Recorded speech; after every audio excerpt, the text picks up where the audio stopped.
Thank you very, very much. I hope that you can hear me.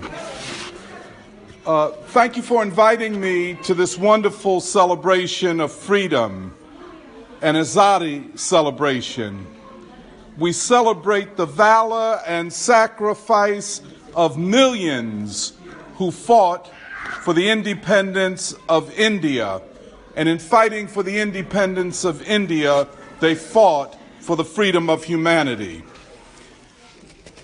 After 300 years of British rule, the Indian people defeated the British and their most violent and evil leader, Winston Churchill. They defeated Britain on the battlefield of struggle. Never in the history of humanity had so many people been liberated from oppression as was the case with the independence of India. So today we are celebrating the 70th anniversary of India's independence. And last Sunday we celebrated the 100th anniversary of the birth of the great Indira Gandhi. But we are called to this place at this time not so much by history as by the future, by our common future. However, we must recognize that Britain, the United States, and the West never gave up. At the moment of independence, Winston Churchill and the British imposed upon India a brutal partition, the second partition in India's history. This was clearly an effort to prevent India from realizing its most noble aspirations, an India not only free of British colonialism, but an India free of capitalism and imperialism themselves. Today, however, we stand upon the moral authority and political courage of Gandhi, Nehru, and the valiant freedom fighters who sacrificed so much for India and for humanity. It is upon the foundations of the independence of India, an achievement that occurs at the very moment that Europe itself is collapsing. And the reason that the British fought so hard to hold on to India is because they knew, as did the West in general, that India's independence could perhaps mean the end of European rule, not only in Asia, not only in India, but in Africa and in the rest of the world. And for this reason, Winston Churchill hatched a plan at the moment of independence to separate India's people and to impose upon India what it never knew in its long history: religious conflict. However, upon the foundations of India's independence, another movement arose, known as the Non-Aligned Movement. And a number of nations met in 1955, only 8 years after India's independence, in Indonesia, in a small town known as Bandung. And at the Bandung Conference, we had the beginning of what has been called the Non-Aligned Movement, the movement of Asia and Africa and Latin America against imperialism. India always extended to Africa revolutionary generosity. We heard an address from Mr. E.S. Reddy. Mr. Reddy is a friend of mine, a mentor of mine. I met Mr. Reddy at the time that I was involved in the struggle against apartheid and in South Africa, and a part of the movement calling for the freedom of Nelson Mandela and all political prisoners. And Mr. Reddy, along with another noble Indian freedom fighter, Romesh Chandra, whose picture is here, these were representatives of what India's independence produced: high moral character, the spirit of self-sacrifice, and of revolutionary generosity. I knew and was mentored by both of these men, and I'm proud to say that I introduced their names to my young colleagues who are responsible for organizing this event.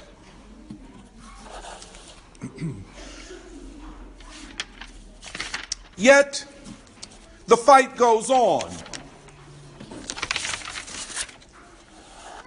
Africa and India, India and Afro-America are one and the same. Physically, we look so much alike. Culturally, we are so similar. And in our most noble aspirations, we are the same. And in that sense, we have discovered that we are the same people, that we are at the core of humanity, that when Martin Luther King, in the late 1950s, along with his wife, Coretta Scott King, traveled to India, they went there seeking not just to learn about the tactics used by Gandhi and the Indian National Liberation Movement to achieve their goals, but they went there also seeking a spiritual paradigm that went beyond Western Christianity. Few people realize how important India, as the spiritual center of human civilization, meant to the African American people's search for freedom. And as we talk about Christianity, and we are in an Indian Christian church, and I'm certain that there are many customs in this church that are very similar to African American Christianity. But for us, as we strove for freedom, the doctrines of European or white Christianity did not meet our needs. And so we sought a more ecumenical approach to religion.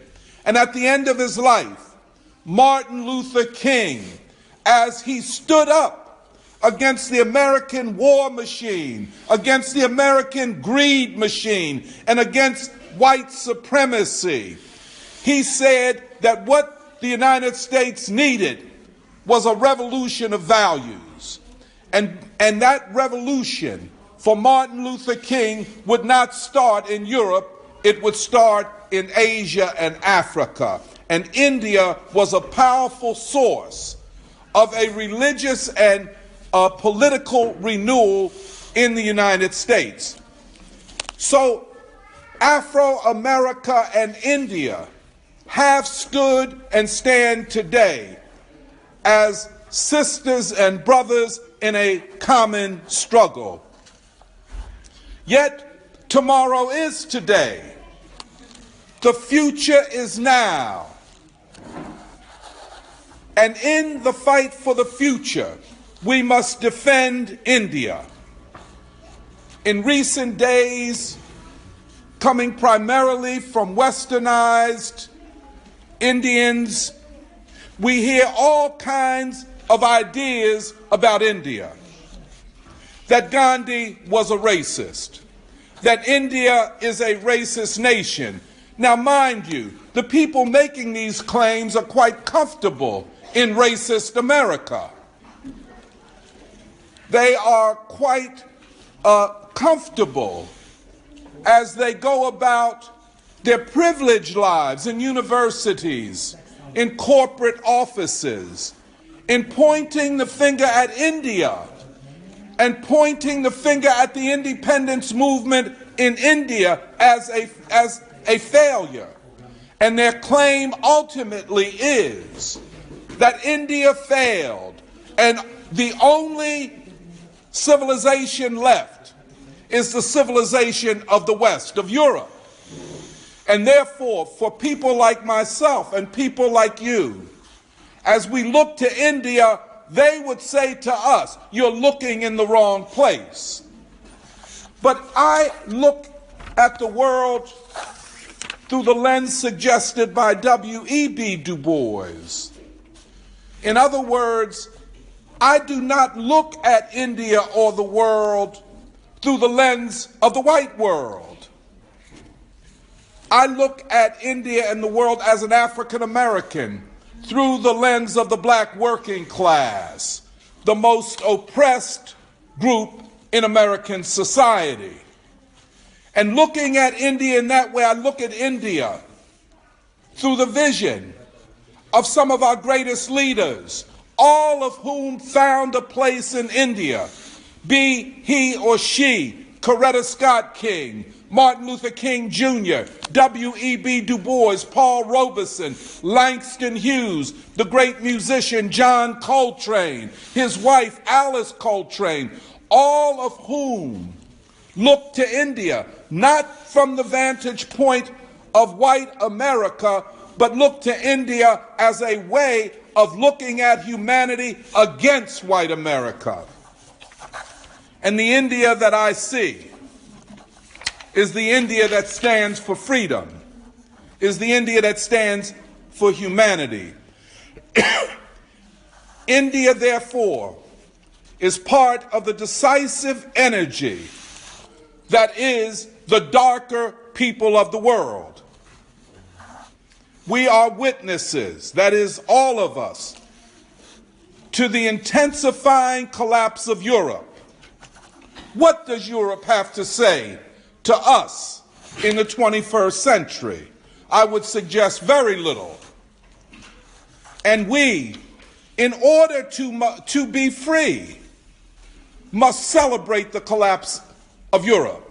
And in that sense, I speak on the authority of Mahatma Gandhi, who said during World War II, "Let the Europeans destroy each other, and we will proceed towards freedom." And the same applies today. Let Europe fight. Let white America fight. But let us consolidate our unity to fight for our freedom. We must continue to fight. We must fight collectively. We must unite our civilizations. Afro-America is a civilization within an oppressive nation. We are a colonized people, a colonized nation within a larger nation. And therefore, the unity of India and Afro-America is what we call inter-civilizational unity. As we fight, however, we are fighting for more than our separate nations, civilizations, languages, religions, or culture. We are fighting for the future of humanity, for our children, our grandchildren, and many yet unborn. And in so fighting, we are fighting towards a new stage of the unification of the disruptive soul of humanity. To rediscover the soul of humanity in the darker races of the world is what we are struggling for. And at the end, I would like to repeat the words of Mr. E.S. Reddy. Long live Gandhi, long live W.E.B. Du Bois, long live the unity of the people of South Asia and the African American people. Thank you very, very much.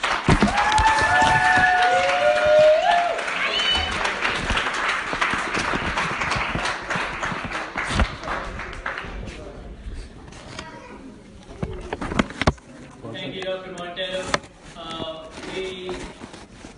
We now have the song that I talked about earlier. The song that I talked about earlier. I apologize for the sound system. One of those mistakes. Ours. We're learning and doing pretty well.